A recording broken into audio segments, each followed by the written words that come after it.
Hi friends, कुछ बदला बदला है. There is some change today. Oh, I see the rain and the music, right? Well, okay, we'll cover it up. We'll cover that part up. Tell me, what is there in my hand? Because whatever is there in my hand today is what we are going to use as a twist. That is going to be our major ingredient. Can you guess what I have in my hand today? Any idea? No, you cannot. Here it is. Here it is. It's a mango again. We got to go for a twist again with a mango. And this time the mango is small, this small. And don't be surprised. In Punjab, we have mangoes of this size also. Okay, so this is not uncommon for Punjab. We have mangoes of this size also. Now, what is it that I thought of a twist today? In fact, I thought of a fusion today. I went back around 7 years ago when I was working in two different hotel chains, and there we used to get a lot of guests from South India, and I was very actively into twisting South Indian dishes with Punjabi dishes or Himachali dishes and or North Indian dishes to produce a new dish in a fusion. So one of the dish that I used to really take up was an idli, and today again I am going to take up an idli. Now for idli, what I am going to do is, this time, you're very right, absolutely right, there's going to be a mango idli this time. Now mango idli is basically a sweet idli. It's going to be sweet with a little bit of sourish taste. It is going to be a diabetic recipe with my usual ingredients. No artificial ingredients at all 100% organic ingredients. We're going to use that, and we are going to come up with a new fusion recipe of a South Indian idli. Now for this purpose, what we are going to do is, we're going to take semolina as usual. Now semolina in this cup would be around 200 grams. So for about 8 to 10 idlis or 9 to 10 idlis, this is more than sufficient. So I am taking semolina. Now to this semolina, I am going to be adding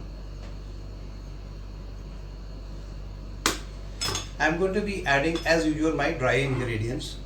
Now my dry ingredients now start with jaggery, very right, brown sugar or gur, crushed gur, palm sugar, date sugar, any sugar that is organic but not factory made crystal sugar.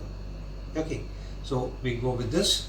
Now as I have said, since I take very little sweet, so I will just add, remember we got mango also on, so I'm going to just add say around 1 tablespoon, and say 2 tablespoons. Fine, 2 tablespoons means about 35 odd grams. So that should be more than enough, that should suffice. Along with this, I'm going to add, now this is for the core texture. Okay, so for the core texture, what I'm going to do is I'm going to add coconut, grated coconut powder. This is basically coconut powder. So I'm going to add 1, 2, 3 and 4. 4 teaspoons means about anywhere around 60 to 70 grams, right? This is as far as my dry ingredient is concerned. And along with this, as I always do, to balance everything, I'm going to be adding a little bit of pinch, more than a pinch, in fact about, let's say, around 2 pinches or so of pink salt. Okay, and again for the flavor part, what I'm going to do is for the flavor part and for the digestion part, this is the first digestifier, by the way. I'm going to be adding crushed cardamom as usual. Okay, for fragrance, for digestion, it is crushed cardamom. Having said this and done, what I'm going to do is I'm going to dry mix I'm going to mix all this so that when I'm going to pour my wet ingredients into it, there should not be any problem of lumps or coagulation or anything, right? So friends, here we are mixed properly. After this, what I'm going to do is I'm going to add in mango pulp. Now this mango pulp is somewhere around 250 grams, but I am not going to add the whole mango pulp to it. I am going to add little by little, and I am going to balance that mango pulp slowly. Okay, so as we go, I will be adding the mango pulp.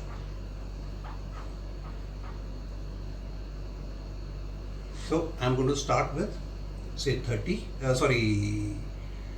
around 20, 40,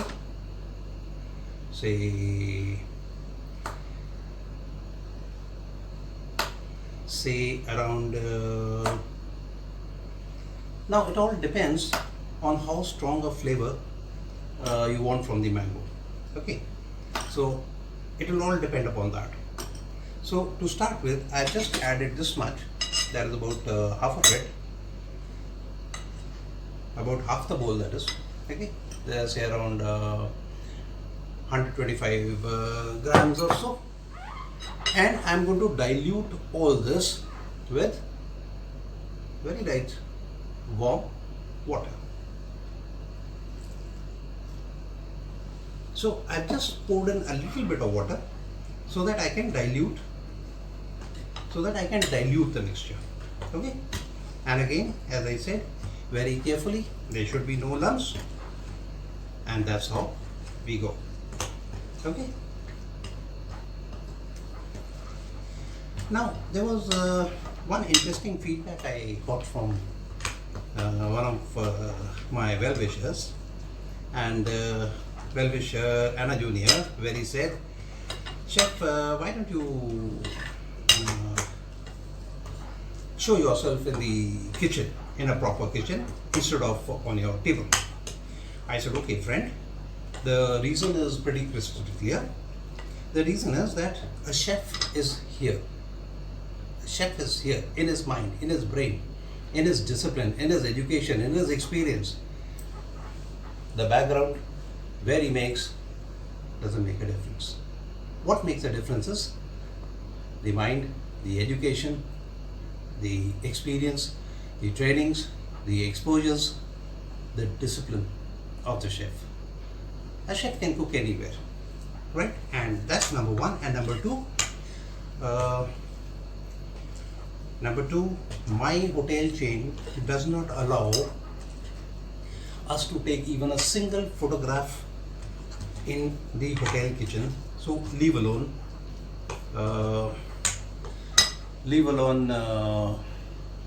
making a video, making a recipe, or doing something personal. So it does not allow. It does not even allow even the managing director or the director or the chairman also will not be able to do so. Okay. Well, coming back, this is the color that we got, right? And the consistency is thick, very thick. But before I go any further, I would like to taste a shade of it before I go any further. It's raw, all right. Okay, the why chefs make or break is this reason: they never taste what they're going to cook. So this is a reason why you should taste. So now when I have tasted, I know I'm short on mango, so I have to add the entire around 250 grams, 250 odd grams of mango has got to go in it, because at present my idli is tasting of semolina. Okay, so I would like to this said and done, and let's mix once again. I hope you followed the point. A chef can cook anywhere. And second thing is, basically senior chefs are more engrossed, more engaged in research and development, in making of new menus. They're more, their job entails them that they be more on their table. Okay, now they're basically on the laptops, they're basically into research, books, volumes, and so on. But it was a nice question, and I admire the question. For success, the first thing you have to shun is ego. Shun the ego, adapt, be humble, success will come to you automatically. Stick to ego, don't be humble, stay on cloud 9, it's not going to come. Even if it comes, it's going to be for a short time. Okay, so friends, that's my humble advice also. Now, this, our mixture is ready. It's ready. Now, a little thick, no doubt. So I'm going to add a little more water to make it a little thinner. And the reason why it has to be made thinner is because we have to leave this batter to ferment overnight. At least for 8 to 10 hours, we have to let it ferment. Okay? Until the time we don't let it ferment, your idli is not going to be fluffy, it is not going to be aerated, it is not going to get that fermented taste, and it is going to be too much of mango taste. Okay? Now, after this has been done, what I am going to do is, I've already added cardamom, remember? That is for digestion. Now I am going to add something for the fermentation. How do we ferment it? Do I put yeast into it? No, I'm not going to put yeast into it. Do I put soda into it? No, I'm not going to put soda into it also. What am I going to use? I'm going to use a little bit of curd. So 15 grams and 15 grams. Adequate. Okay? And mix again. Okay?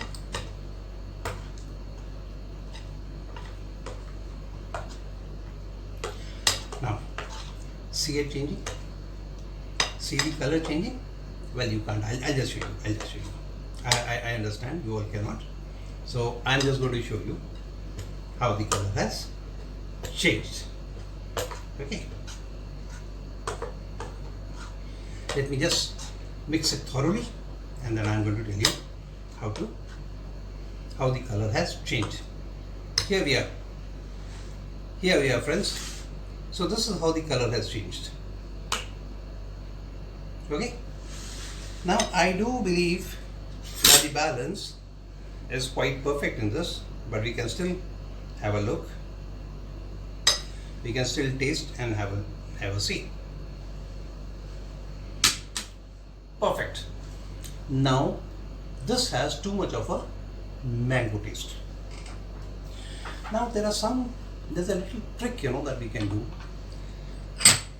Now that little trick is, that I'm going to add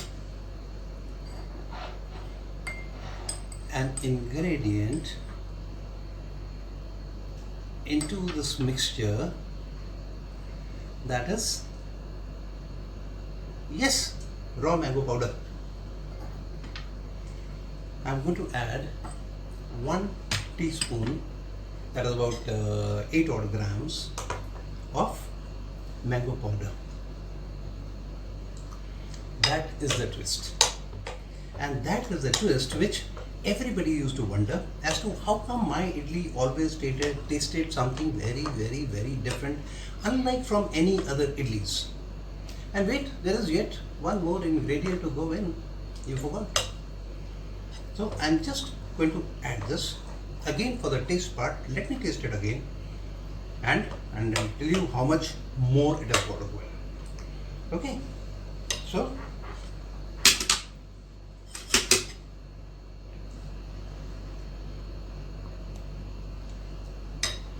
for a taste.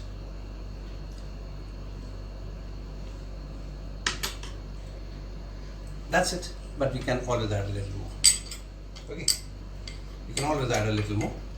So we'll add 1 more teaspoon to it. Okay. Now remember, there are 3 things we have added in this that are not only going to enhance the taste, the fragrance, but are also going to act as a digestifying agent for your body. Now, what were those 3 ingredients? Number 1 was cardamom, very right. Number 2 was curd, where that is going to ferment. Okay, and the number 3 is mango powder. So these are those 3 things that are going to aid the part of the digestion. Now, the balance in this dish is clearly created between jaggery or your sugar or your palm sugar, date sugar, or any sugar that you're using, cardamom and mango. These are the 3 variants that you have to balance, and balance to the taste that actually you would like to have. Now, so far so good. Have you forgotten something? Yep, you've forgotten something. I haven't. So what we're going to do is, this is the 3rd part of our ingredient. There is another ingredient that is for the texture only, to provide a grainy sort of a texture, and this is 1 tablespoon of coconut powder. Okay, so add the coconut powder, because remember, this is a South Indian dish. Now, along the coastal region, you have a lot of coconuts. You have these coconut trees. So coconut oil, coconut, etc., etc., etc. are used in the basic culinary, South Indian culinary. So do not forget to add coconut powder, which gives it a very clear South Indian taste. Okay, now this much done. You can add even more coconut. There is no issue at all. It all depends, but do not add too much, because what is going to happen is, if you add too much of coconut, your idli will not hold. So your idli is just to have this coconut, so that the taste and the feel of coconut comes when you are eating, and you get that fragrance of coconut. Okay, it's only for this part, right? All said and done. Now this thing is done. So this is the consistency that you're going to have. And when you have this consistency, what we are going to do is, we're going to leave this batter. We'll cover up this batter, keep it in the fridge, because it is summer. If it was say winters, a cooler temperature, I would have preferred to keep it outside on the pantry shelf, and then move it, or maybe in a warmer place, and like some people do, they put it in the sunlight also. But I will not take that risk because this can go really sour, really bad. So what I'm going to do is I'm going to keep it in the fridge for about 8 to 10 hours. Okay, and this mixture, right? When we see this batter tomorrow morning, what is going to happen is that this batter is going to thicken further. Semolina is going to swell, is going to thicken, and when it thickens, how do we then balance it? We are going to balance it with water again. We will pour in more water as required tomorrow morning. Okay, so we leave this overnight. When you are making your idli batter, you must have noticed that I am continuously stirring it. I am continuously mixing it. The reason is it has to be aerated, and the more you stir, the more you mix, the more you aerate it. The more you aerate it, the better it becomes. Okay, so friends, there we are.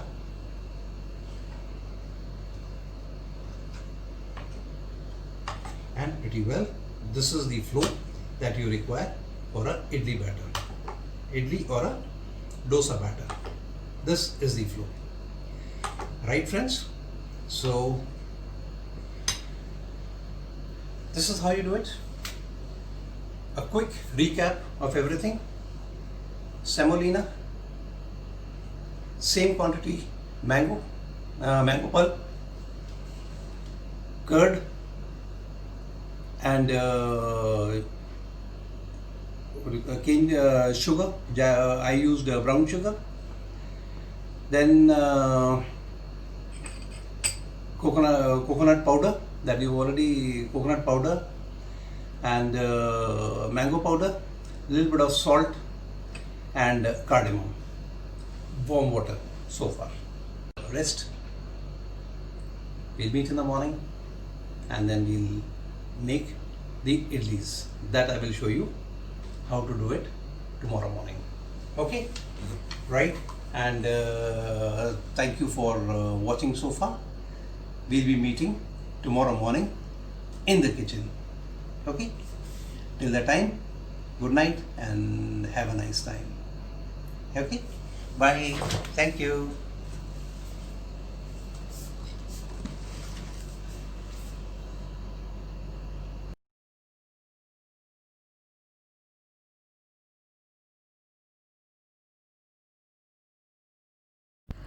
Good morning, welcome back friends, and thank you for joining me again. Now this is the idli steamer, and in case you do not have a idli steamer, don't be disappointed. I'll going to upload a separate video of where I'll show you how to make an idli steamer. This is the mold tray for the idli. This is the smaller one that goes at the bottom. Okay, and this idli steamer is basically a domestic one. The one that you see with the 4 compartments comes on top. I'll show you that later. This is the water body, and on the other side is the lid of the idli steamer. Okay, so let's look at this. There's water there. Now I'm going to put it on the stove, on the gas, so that it gets heated. In the meantime, this is the batter, right? It looks rather thickish, doesn't it? As I remember, I told you it is going to, semolina is going to swell. It is going to become thick, and I'm going to add water to that and thin it down. Okay, so by the time water is heated, let's add the oil or ghee or butter to the idli mold. That is how I prefer to make it. I don't prefer to coat the molds with the, or grease the molds. I prefer to drop the batter into it. So, or I drop the medium into it as a drop, and then drop the batter over it. Okay, one last whisk.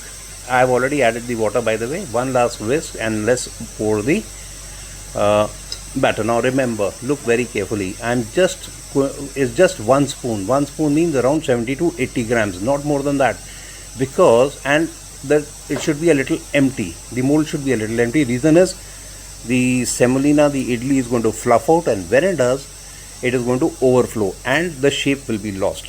Okay, so look at this very carefully. Now I'm going to allow it to sit and it will spread. And look at this, cashew nut and resins. This is how I have arranged them, and they are ready to go into the steamer.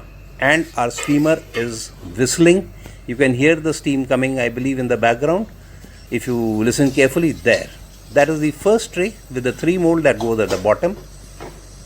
And now for the bigger tray with the 4 idli that goes on the top. Remember, this is a domestic model, and you get commercial models which are bigger than this. And the top. Now let's leave this whistling rascal for the next 20 minutes. I know idli in this steamer is going to get cooked in 20 minutes. Generally, it takes 15 to 20 minutes. There you are. Can you hear the whistles? That is what this rascal does. It whistles at all whoever is making the idlis. Okay, so be careful and don't get envious. Let's remove. Look at that. Look at that. After 20 minutes, lovely, isn't it?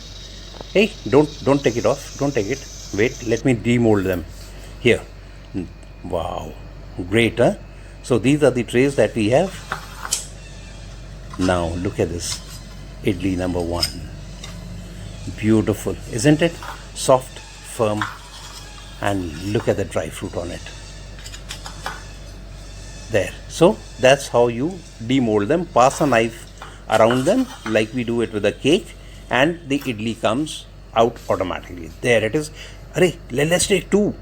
1 and 2, and let's run. Well, friends, I'm going to taste, and then I'm going to tell you exactly what it is like. Okay, so